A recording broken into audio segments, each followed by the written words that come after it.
I'm Okay, excited. hold on. Here. Hi, everybody.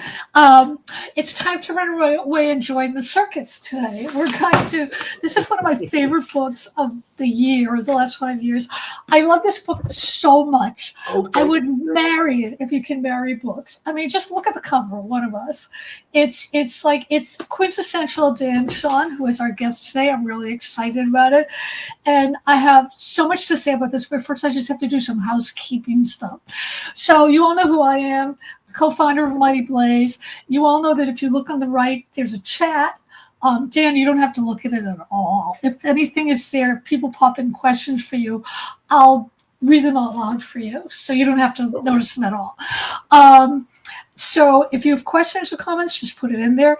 You'll notice, everybody, that I put up a link so you can go get all of Dan's books at bookshop.org. They'll direct you to a good indie store, and it'll be really great. We're going to talk for half an hour. Don't be shy. Ask questions. So let me introduce Dan. Okay. Dan Chaon is the author of numerous masterworks. There, I said it, masterworks.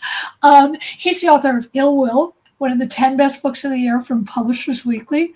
Stay Awake, a short story collection that was a finalist for a story prize. Await Your Reply, a national bestseller. And Among the Missing, a finalist for the National Book Award. He's the recipient of an American Academy of Arts and Letters Award in Cleveland. His new novel, One of Us, here's a great cover again, is already one of the best reviewed books so far right now, which is really incredible.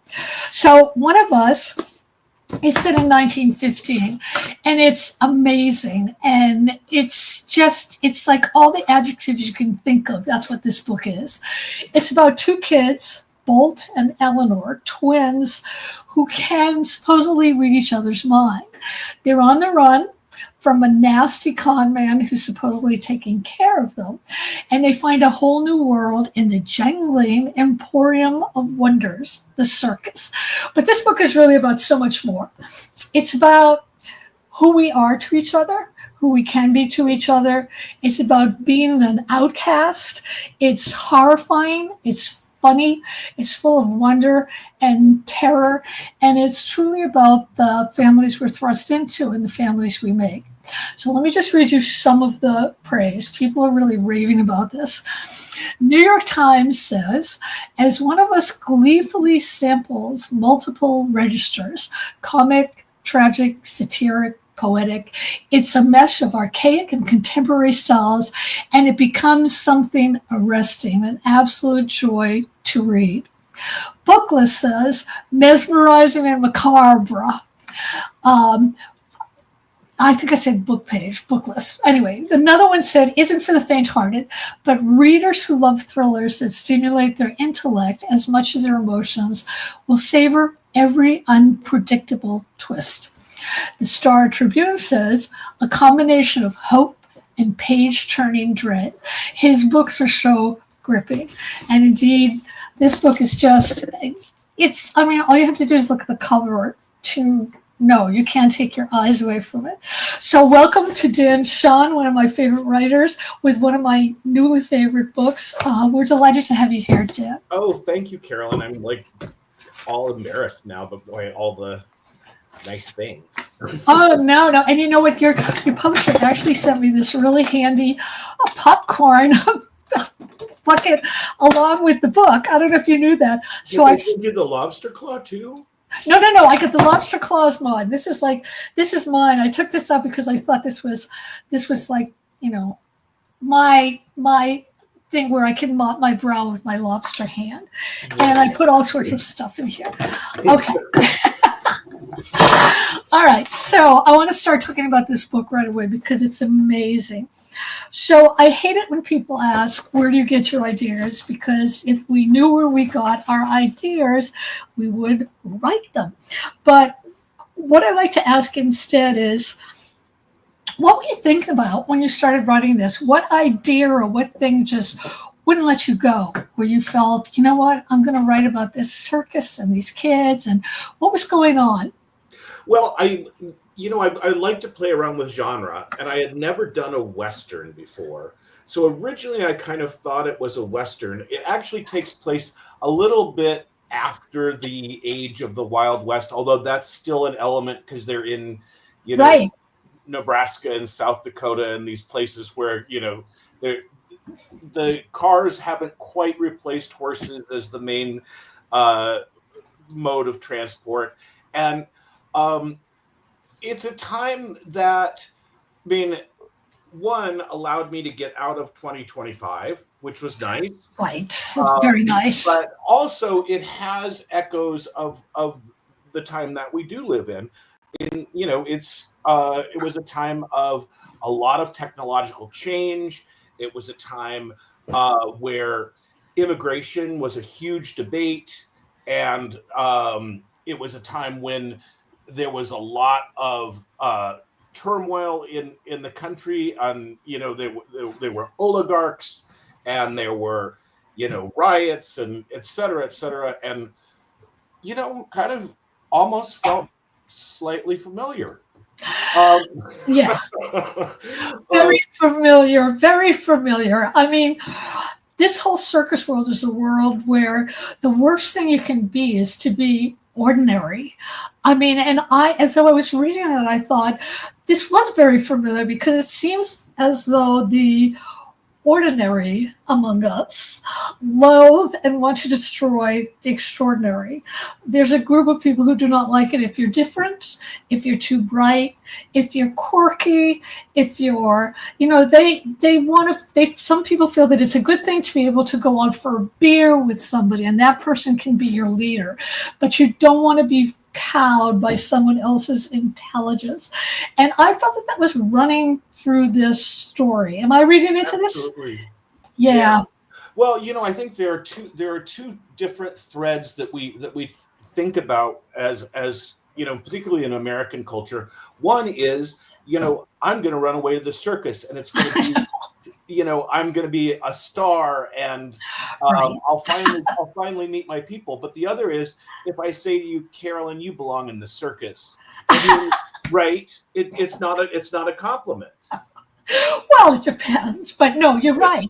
You're right. And there's that thread, there's that whole thread running through here. And I found it particularly fascinating with the twins because, twins in history are so interesting. Mengele did experiments on twins, and one twin was always the control, while the other twin was the one that was experimented on. So together, Bolt and Eleanor, they can read each other, yet they have different wants and needs. And I thought this resonated with, in the book, that yearning to be part of something, to be part of a community, to never be alone. And yet with these twins, you sort of, I don't want to give away the ending or anything, but you sort of subvert that whole thing. So this is kind of a two-part question, or maybe it's one part. Do you think that we can never be alone? Or do you think we are ever truly alone? Because the community of the circus it's meant to be a blanket, but it doesn't always work that way, I thought. Right. Well, I think, for me as a writer, there's always this push and pull, right? Right. I mean, you as a novelist, you are required to spend hours and hours and hours by yourself. I love that. Yeah. But I also sometimes, will feel like, oh, I've missed out on so much, and I wish I was more part of things, but I've given it up to spend all this time alone in my room, and then so then you there's that little tug of war in your interior. I don't know whether you have this. Oh, of course. I just, I'm perfectly happy if I just stay in my home and work and write. And if I want to interact with people, I'll do it on Zoom, which is kind of a bit of a cheat. Right. But it we're on the page. Yeah. I mean, you're spending all this time with imaginary people. Yeah, but the imaginary people seem real. They seem real. Right. I want to talk about the whole notion of family in the book, because that pops up in a lot of your earlier books as well. Yeah. There's the refrain, "One of Us," which of course comes from that brilliant Todd Browning movie, Freaks, which is about a circus, and it's one of us is what all the circus. I don't want to call them freaks. All the circus people, like the dog-faced boy, the strongman. That's what they do for community. And when they want somebody to come in, they have to chant, one of us, one of us. We accept you, we don't reject you, which is sort of what everybody wants to hear in the world. But in this particular book, there's a cost to that. These people in your book, they have community in the Emporium, but they're also kind of exploited. You know, they're exploited. People come and they gawk at them. It's kind of the very things that make them special, make them someone to gawk at. And that's really kind of interesting and strange and quite wonderful. And I wonder if you could talk a little bit about, you know, what do you think makes us truly special? And does it make us special if we accept it, or do we have to sort of pull back from it? I'm sorry, my dog was chewing a bone about as loudly as she possibly could. Love it. Well, I mean, I think, you know, the thing that makes us special is also often the thing that sets us apart. I mean, I think, you know, it's specialness and nonconformity, I think, Right. are often interchangeable. Whether it's, you know, whether it's a non-conforming because you were born this way, Right. or non-conforming because that's just the way your mind works, or non-conforming because you see the world differently.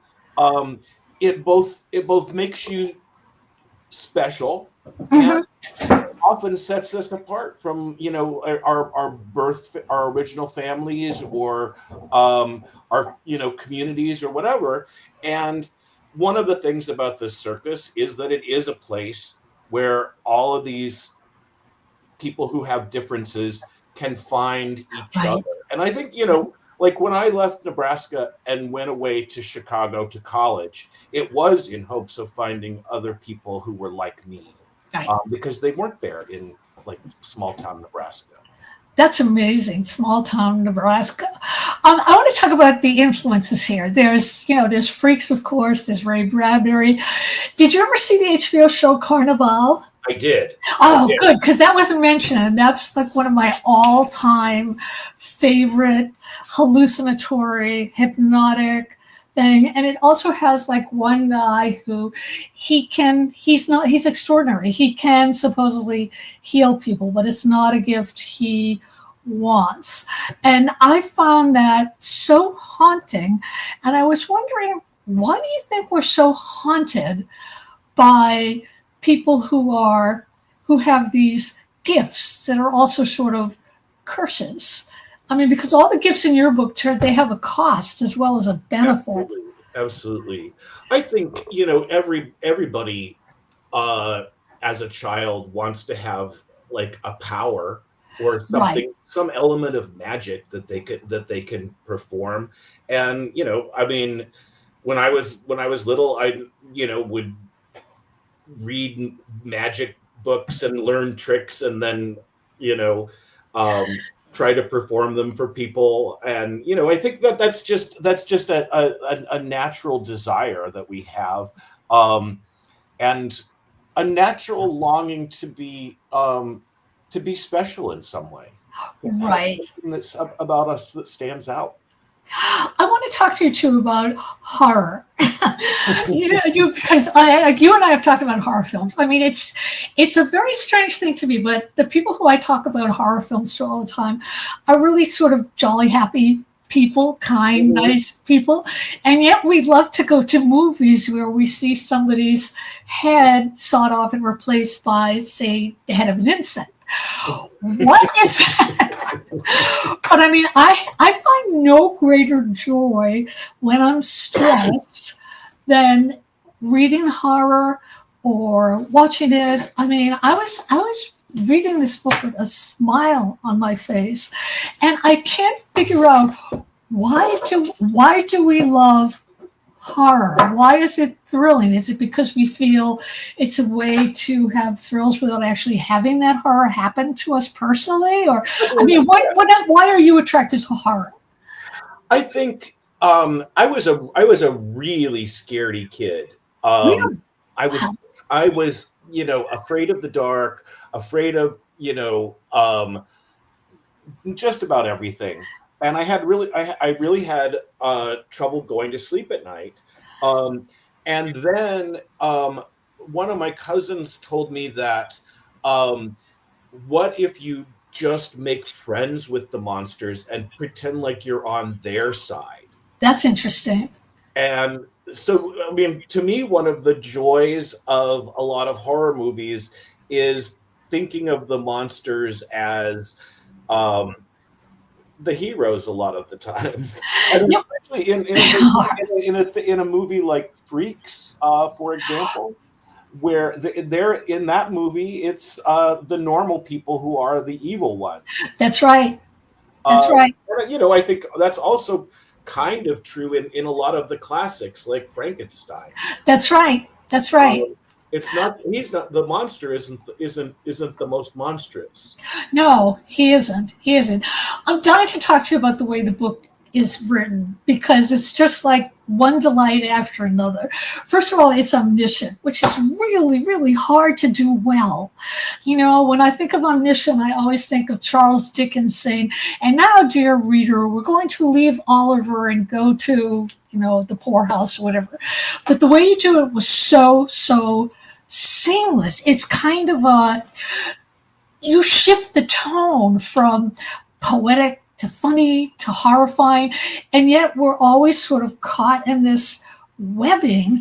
And I wanted to know a two-part question. First, was this your intent when you started playing with all these genres, or did it surprise you? And second of all, how difficult was it to do? Was there ever a point where you felt like, I'm not going to do this? I can't do this.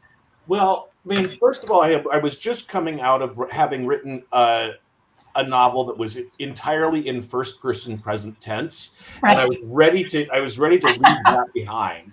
And second, the one of the things that really attracted me to this project was the idea that I would be writing about a community. I mean, it is Eleanor and Bolt's story, but it's told from a whole variety of perspectives, and so in order to be able to move seamlessly between all of those perspectives, I had to kind of create an omniscient narrator that could dip in and out of people's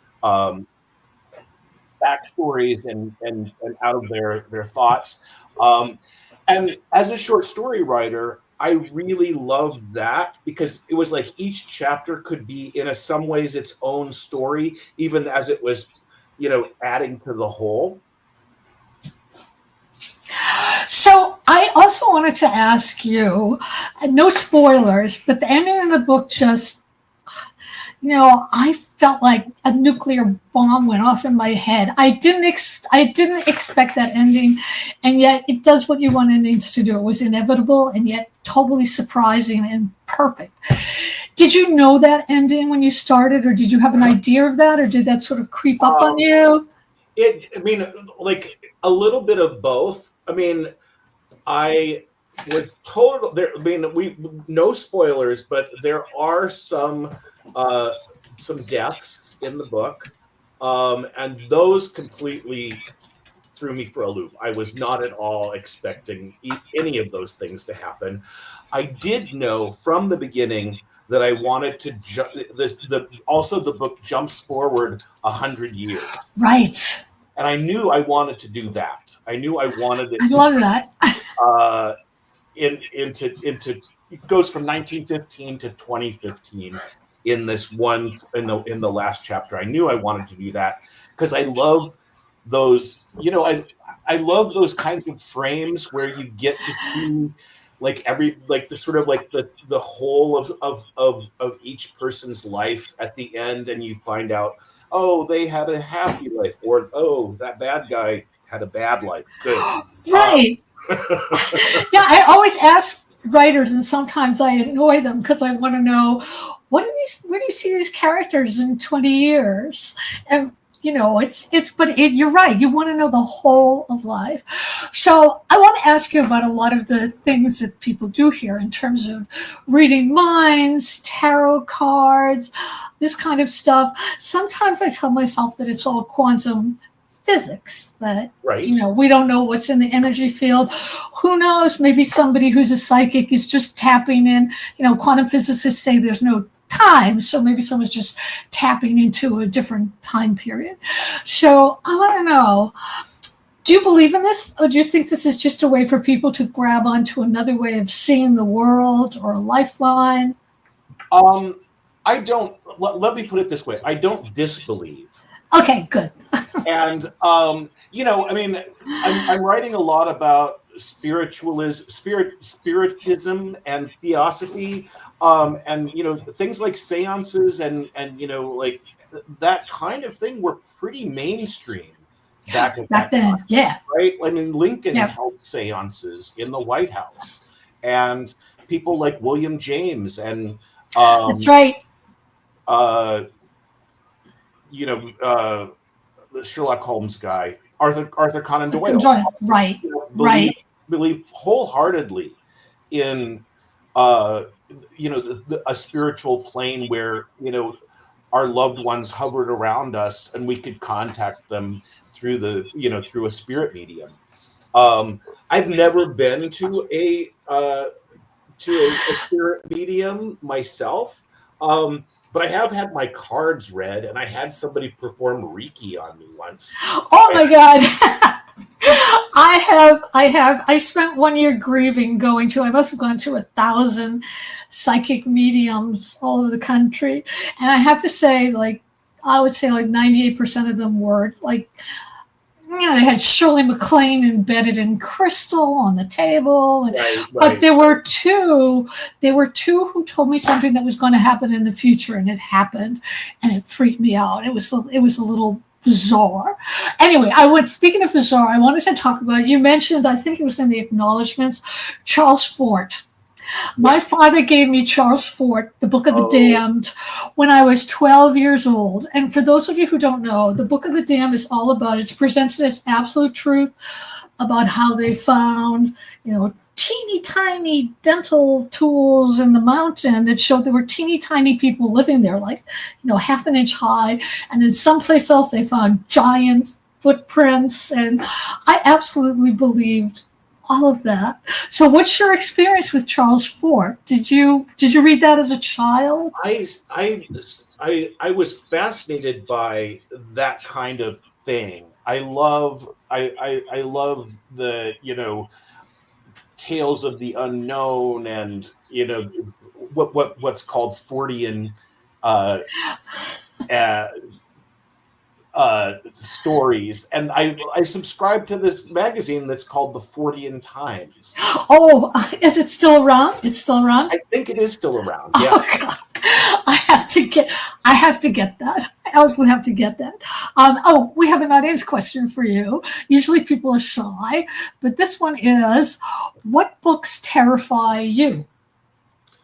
I mean, now or back when I was a kid.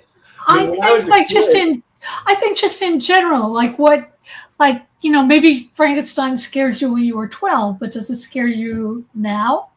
I think the thing that I find most frightening is human cruelty. Oh yeah. And I mean, I think that any of the I've was on a serial killer kick for a while, and until I couldn't stand it. It was too much. Not because, I mean, I'm ghosts and monsters and stuff can't hold a candle to the things that there's no door can manage to do. I used to be on a serial killer kick until I had my son, and then all of a sudden it wasn't it didn't interest me anymore. I didn't want it in the house. It just, because it is cruel. You're right. It is cruelty. That's kind of my least favorite kind of horror is stuff where people are tortured and I don't like that. So I have to ask you, because this is an amazing story. You wrote a letter to Ray Bradbury when you were a kid, and you sent him a story of yours, and he responded. Do you remember what the story was, what it was about? Yeah, it was, interestingly enough, he has a story called Homecoming that's about it's kind of Addams Family-esque. It's about a group of like a family of monsters, right? There's like an old man with wings, and there's a vampire, and so it's like the Munsters or whatever. I love that story so much, and I started writing about my own sort of like monster family. It's and great. I sent him that story, and he responded and gave me some feedback, and it was so great. It is great. It's unbelievably great. Still alive, because in some ways, this novel has been waiting all this time, as just as kind of like the last little lingering bit of that early story that I wrote. Didn't he, correct me if I'm wrong, didn't he write a story about it kind of looks like this cover, about a merry-go-round that keeps going up and up and up and up into the air? Maybe that was the Twilight Zone. I don't know that story, but there is an early collection of his called Dark Carnival that takes place. A lot of the stories take place at sideshows or vaudeville, events or circuses. Okay, so I have my final questions really say more about me than you, which is, what's obsessing you now and why? And will it find its way into your next book? Yes. I can't really talk about the next book. You can't. Okay. I cannot talk about the next book. But I'm very interested in the way that certain personality traits and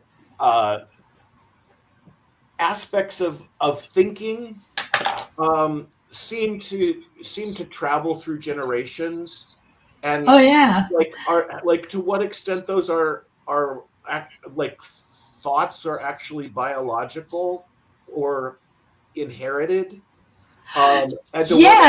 Cellular memory. That's all that stuff. Yeah. I'm really, really interested in that right now.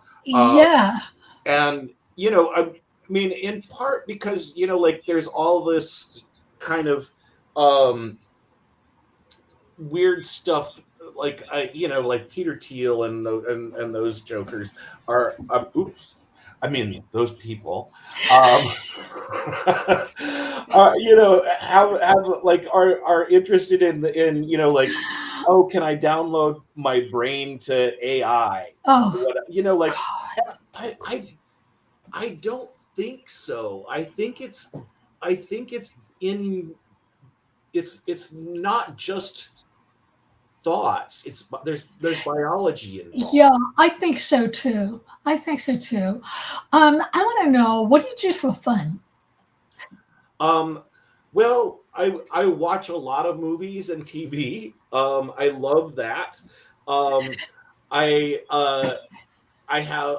like to draw and to read, and I really enjoy cooking. Oh, that's great. Yeah. So speaking of artwork, there's a photo of you on your website that's labeled Where Dan, like Werewolf Dan. And it looks like you superimposed your photograph. Oh, you don't know that picture?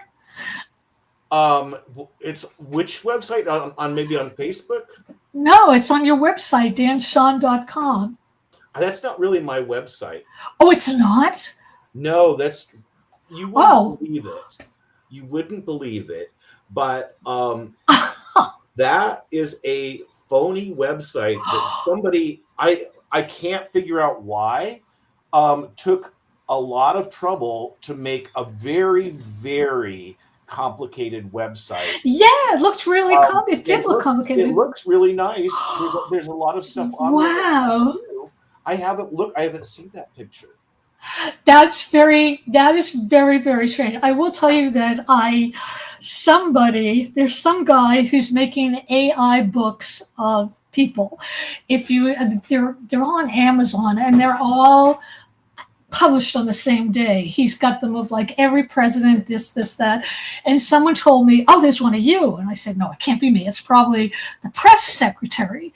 So I went and looked, and Dan, it's the most horrifying thing I've ever seen, because they somehow found an old photo of me, and they changed the face. It's like the body and the clothes and the hair are me, but the face is not. So I started to read the description of it, and it was so completely creepy that I wrote to the company threatening them to take it down, because first of all, it's not my photo, and it's supposedly a 50-page bio written by me, which why would I do that? Right. It's very, very completely bizarre. Okay, so anyway, one last question, which is, I always want to know, what did you want to talk about that I completely forgot to ask you? Well, I do have a question for you. Uh-oh. Okay, do you find yourself, like at the end of the novel, this is my question for everybody, at the end of the novel, are you Team Eleanor or Team Bolt? What a good question. What a good question. I think I'm Team Bolt. Yeah. Who are you? I have a hard time making a choice, but everybody seems to land down on one side or the other. That was what I found from my early readers. People were like, "Oh, that Eleanor." And, because it's cost and benefit. There's things about Eleanor that are great, but then she can be kind of cruel and selfish. Mm-hmm. And then there's things like you feel for Bolt because he wants Jingling to be his dad, but then again, you sort of want to say, "Why are you doing this? Why are you doing this?" Right. But I want to know, do you go to circuses? I haven't been in a long time, and